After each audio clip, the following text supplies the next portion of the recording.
तो हेलो दोस्तों, स्वागत है आप लोगों का हमारे चैनल गुडविल एजुकेशन पे। और ये है हमारा पार्ट नंबर 4 प्रोनाउंस के लिए all kind of entrance exam की प्रिपरेशन की सीरीज में हमारी एक नई वीडियो। और यहां पे मैं आपको प्रोनाउंस के आगे के जो रूल्स है वो कराने वाला हूं। और मेरा मानना यह है कि अगर आप ये रूल कर रहे हो तो धीरे धीरे आपकी इंग्लिश स्ट्रांग होते जा रही है और ये आप लोगों के लिए बहुत ज्यादा जरूरी है। सबसे पहली चीज ये बताना चाहूंगा कि अगर आप प्रैक्टिस एक्सरसाइजेस चाहते हैं हमारी इन सारी की सारी वीडियोस के लिए, तो आप आज ही हमारे टेलीग्राम ग्रुप को ज्वाइन जरूर करें। आपको टेलीग्राम ऐप को इंस्टॉल करना है और सर्च करना है वहां पे English grammar bye Sumit sir और उसको ज्वाइन कर लेना है। ये एक पब्लिक ग्रुप है, आप इसे ज्वाइन कर सकते हैं और वहां पे आपको सारे के सारे डाउट्स क्लियर किए जाएंगे, पर्सनली आपकी हेल्प की जाएगी और साथ के साथ आपको सारे के सारे पीडीएफ्स भी प्रोवाइड किए जाएंगे एक्सरसाइजेस के लिए। दूसरी चीज ये कि अगर आप इस चैनल पे नए हैं तो इस चैनल को सब्सक्राइब जरूर कर लीजिए ताकि आपको सारी की सारी जो वीडियोस हैं वो समय समय पे मिलती रहे, उसकी नोटिफिकेशन आपके पास आती रहे। इसके लिए बेल आइकन भी क्लिक कर लीजिए और नीचे डिस्क्रिप्शन बॉक्स में प्लेलिस्ट का लिंक अवेलेबल है पूरी की पूरी सीरीज का, उसको चेक कर लीजिए और पहले की जितनी भी वीडियोस मैं बना चुका हूं उन सबको भी आप जरूर देख लीजिए अपनी इंग्लिश को स्ट्रांग बनाने के लिए। तो चलिए स्टार्ट करते हैं आज की इस वीडियो का। हम एक नया रूल और वो क्या है देखते हैं। मैं आपके सामने यहां पे 2 एग्जाम्पल्स लिखूंगा, ठीक है, फिर उसके अकॉर्डिंग मैं आप लोगों को रूल बताऊंगा, ठीक है। ये हमारा है रूल नंबर 7। मैं पहले 6 रूल्स करा चुका हूं, ये रूल नंबर 7 है। तो एग्जाम्पल देखते हैं क्या है। एग्जाम्पल है he is the boy who has या हैव स्टोलन माई पर्स, ठीक है। तो पहला सेंटेंस है he is the boy who has या हैव स्टोलन माई पर्स। दूसरा सेंटेंस है दिस इज द गर्ल, आगे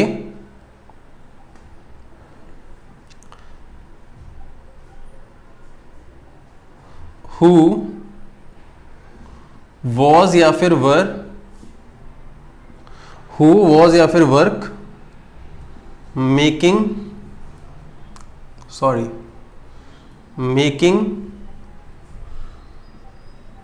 a noise in the class, ठीक है। नाउ द क्वेश्चन अराइजेस कि यहां पे जो 2 हेल्पिंग वर्ब्स हमें दिए, आप सोच रहे होंगे कि हम प्रोनाउन का टॉपिक कर रहे हैं लेकिन मैं यहां पे आपको हेल्पिंग वर्ब के बारे में बता रहा हूं। तो कहीं ना कहीं ये बहुत ज्यादा इंपॉर्टेंट है, इसीलिए मैं समझा रहा हूं क्योंकि ये प्रोनाउन से रिलेटेड ही है। देखिए यहां पे हमने हु लगाया, अगर यहां मेरा सब्जेक्ट ही है तो क्या मैं उसके हिसाब से यहां पे हु लगा रहा हूं।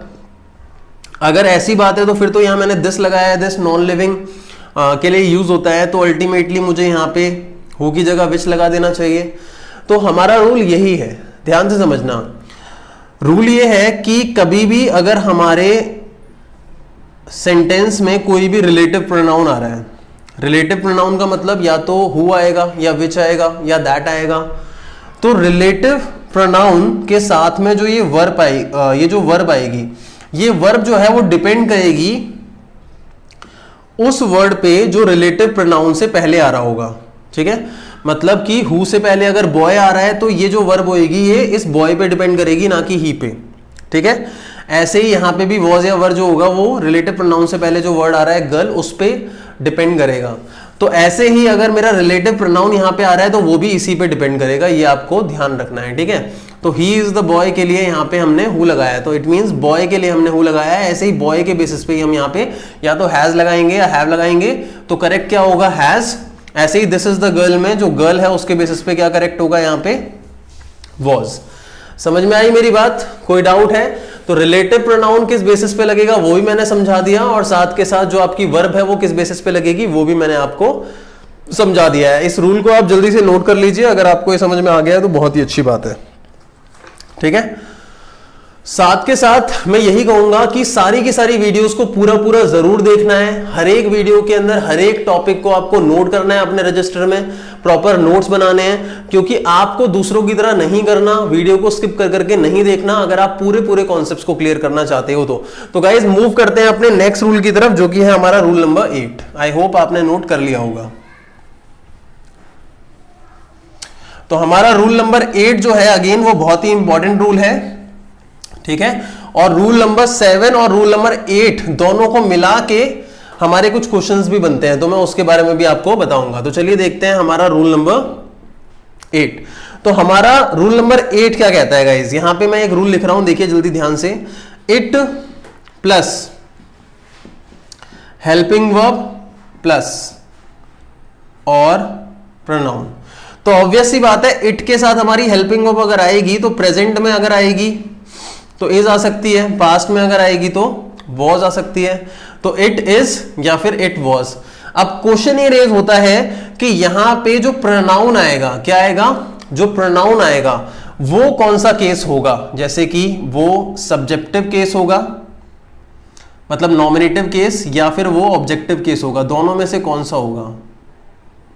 अगर आपको अभी भी समझ नहीं आ रहा तो मैं एग्जाम्पल के थ्रू बताता हूं। देखो जैसे मैंने बोला it is me who met you yesterday, तो अगर ऑब्जेक्टिव केस होना चाहिए तो मी आएगा यहां पे, इट इज के बाद प्रोनाउन जो होगा। और अगर सब्जेक्टिव केस होगा तो ये होना चाहिए it is I who met you yesterday। अब बताइए कौन सा आंसर करेक्ट होगा, कौन सा गलत होगा और कौन सा सही होगा, आपको बताना है, बताइए। तो मेरा मानना यह है कि हमारा ये वाला जो केस होगा, सब्जेक्टिव केस जिसे हम नॉमिनेटिव केस कहते हैं, वो वाला करेक्ट होगा। इट मींस जब भी इट के साथ इज आ रहा है या इट के साथ वाज आ रहा है तो यहां पे जो प्रोनाउन आएगा वो कौन सा आएगा, सब्जेक्टिव केस का प्रोनाउन आएगा। इसका मतलब कि ये वाला गलत होगा और ये वाला सही होगा, ये वाली कैटेगरी में ये आई आना चाहिए। समझ में आई मेरी बात? ओके। ऐसे ही क्वेश्चन में भी बताता हूं, जैसे ये तो एक पहली कैटेगरी हो गई। दूसरी कैटेगरी में ये भी हो सकता है कि पहले हेल्पिंग वर्ब आए, फिर इट आए और फिर प्रोनाउन आए।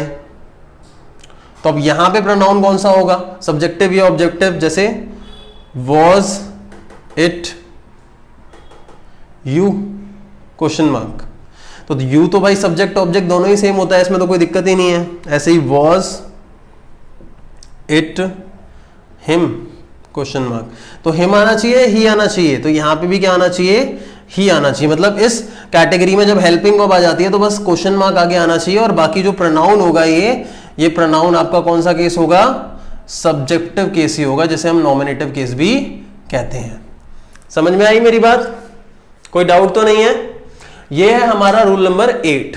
हर एक वीडियो के अंदर मैं 3 रूल ही करा रहा हूं। इसका रीजन सिर्फ और सिर्फ ये है कि आपके पास कम हो पढ़ने के लिए, और उसके बेसिस पे जो मैं एक्सरसाइज दूं आप बहुत आसानी से सॉल्व करो। हम मिसलेनियस एक्सरसाइजेस भी करेंगे जहां सारे रूल्स इंक्लूडेड होंगे, लेकिन ये जब आप पार्ट्स में करोगे ना एक्सरसाइजेस को, तो आपको बहुत ज्यादा हेल्प मिलेगी।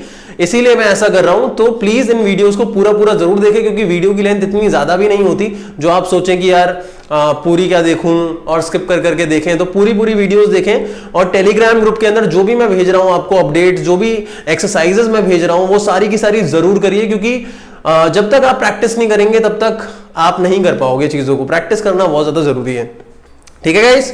तो चलिए, अब मैंने आपको बोला था कि रूल 7 और रूल नंबर 8 दोनों को मिला के मैं आपको कुछ एग्जाम्पल्स बताऊंगा, क्योंकि पेपर में भी इसी तरीके से आता है। जब भी आप किसी कंपटीशन के एग्जाम में बैठोगे, उसमें टॉपिक होगा प्रोनाउन का, तो मिला के क्वेश्चन आते हैं। चलिए देखते हैं क्वेश्चंस क्या हैं। रूल नंबर 7 और रूल नंबर 8 को मिला के क्वेश्चंस आते हैं, ठीक है? मैं क्वेश्चन देता हूं, देखो। जैसे पहला एक क्वेश्चन मैंने तुम्हें दिया, इट इज आई हु, या तो इज आएगा या एम आएगा या फिर आर आएगा। It is I who is M या R responsible for, sorry M, यहां एम, सॉरी इज एम या आर, ठीक है ठीक है ठीक है, is M R who is responsible for everything. सबसे पहले बात करते हैं रूल नंबर 7 की। रूल नंबर 7 में मैंने आपको क्या बताया था कि जब भी रिलेटिव प्रोनाउन आता है और रिलेटिव प्रोनाउन के बाद वर्ब आती है, तो ये वर्ब रिलेटिव प्रोनाउन से पहले वाले वर्ड पे डिपेंड करता है। इसका मतलब क्या हुआ कि रिलेटिव प्रोनाउन ये है, इससे पहले वाला वर्ड आई है, तो हमारी हेल्पिंग वर्ब कौन सी होनी चाहिए, एम होनी चाहिए। It is I who am responsible for everything. थोड़ा अटपटा लग रहा है, लेकिन यही हमारा करेक्ट आंसर माना जाएगा, ये आपको ध्यान में रखना है। और साथ के साथ रूल नंबर 8 में मैंने क्या बताया कि जब भी इट इज आएगा तो वहां पे हमारा जो प्रोनाउन है वो सब्जेक्टिव केस में होगा या ऑब्जेक्टिव केस में होगा, तो वो सब्जेक्टिव केस में होगा। तो यहां आपने देख लिया कि आई हमारा सब्जेक्टिव केस में है। अगर यहां इट इज मी मैंने लिखा होता तो वो भी गलती हो सकती थी। समझ में आई मेरी बात? दूसरा एक और देखिए, was it you who was या फिर वर शाउटिंग इन द क्लास?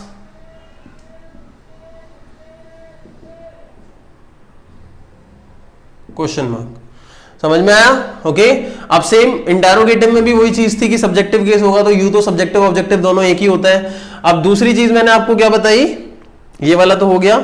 अब रिलेटिव प्रोनाउन से पहले यू आ रहा है ना, रिलेटिव प्रोनाउन से पहले, तो यहां पे वॉज आएगा या वर आएगा? यहां पे करेक्ट आंसर क्या होगा आपका? वर होगा। It was it you who were shouting, who was shouting नहीं आएगा, यहां पे हु वर शाउटिंग आएगा। तो देखो कुछ रूल्स तो ऐसे हैं जहां आप जनरली समझ जाते हो कि सर ये सही है या ये गलत है, लेकिन कुछ रूल्स ऐसे होते हैं जो आपके लिए नए होते हैं, तो उन पे आपको सबसे ज्यादा फोकस करना है। तो आई होप गाइज आपको रूल नंबर 7 और रूल नंबर 8 दोनों के दोनों रूल्स जो मैंने समझाए हैं वो समझ में आ गए होंगे। और मैं एक्सरसाइज भी सेंड करूंगा इसकी, तो एक्सरसाइज अच्छे तरीके से करनी है, एक्सरसाइज जरूर करनी है। जब तक एक्सरसाइज नहीं करोगे तब तक आपको बेस्ट रिजल्ट्स नहीं मिल पाएंगे, ठीक है। चलिए रूल नंबर 9 को देखते हैं गाइज। रूल नंबर 9 क्या है, ठीक है। तो गाइज रूल नंबर 9 में मैं आपको बताता हूं, पहले एग्जांपल लिख देता हूं यहां पे, मैं उसके थ्रू बताऊंगा।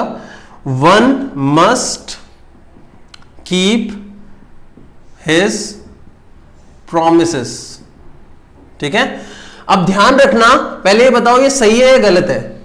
अगर किसी को ये सही लग रहा है तो वो बिल्कुल गलत है, क्योंकि ये सेंटेंस गलत है। जब भी हमारा ये वन, ध्यान रखना, जब भी हमारा ये वन किसी पर्सन को दर्शाता है, किसको दर्शाता है? किसी व्यक्ति का बोध कराता है। वन एक तो क्वांटिफायर होता है कि भाई किसी न्यूमरल टर्म को दिखा रहा है, एक पर्सन को दिखा रहा है, वन मतलब एक व्यक्ति की बात हो रही है। तो वहां पे इसका जो पॉसेसिव होता है, क्या होता है? इसका जो पॉसेसिव होता है, पॉसेसिव प्रोनाउन जो होता है वो इसका क्या होता है? वंस होता है। तो यहां पे वन का हिज नहीं आ सकता, बल्कि इसकी जगह क्या आएगा? वंस आएगा। तो ये करेक्ट होना चाहिए, one must keep once promises. समझ में आई मेरी बात? क्लियर हुआ? कोई डाउट है? एक और एग्जांपल नहीं है। तो गाइस आई होप आप लोगों को ये तीनों के तीनों रूल अच्छे तरीके से समझ में आए होंगे, क्योंकि मैं अपनी पूरी कोशिश कर रहा हूं। Even I am preparing my self for your classes, और प्रिपेयर करने के बाद मैं आपको ये कंटेंट दे रहा हूं। तो इसमें कोई डाउट नहीं है कि ये कंटेंट आपके लिए बहुत ज्यादा इफेक्टिव साबित होने वाला है। और अगर आप इसी तरीके से वीडियोस को देखते रहेंगे, इसी तरीके से अपने टास्क को परफॉर्म करते रहेंगे, तो आप जरूर इंग्लिश के अंदर बहुत ज्यादा आगे पहुंच जाएंगे। और उसके लिए आप खुद जिम्मेदार होंगे, क्योंकि आप सबसे ज्यादा मेहनत कर रहे हैं।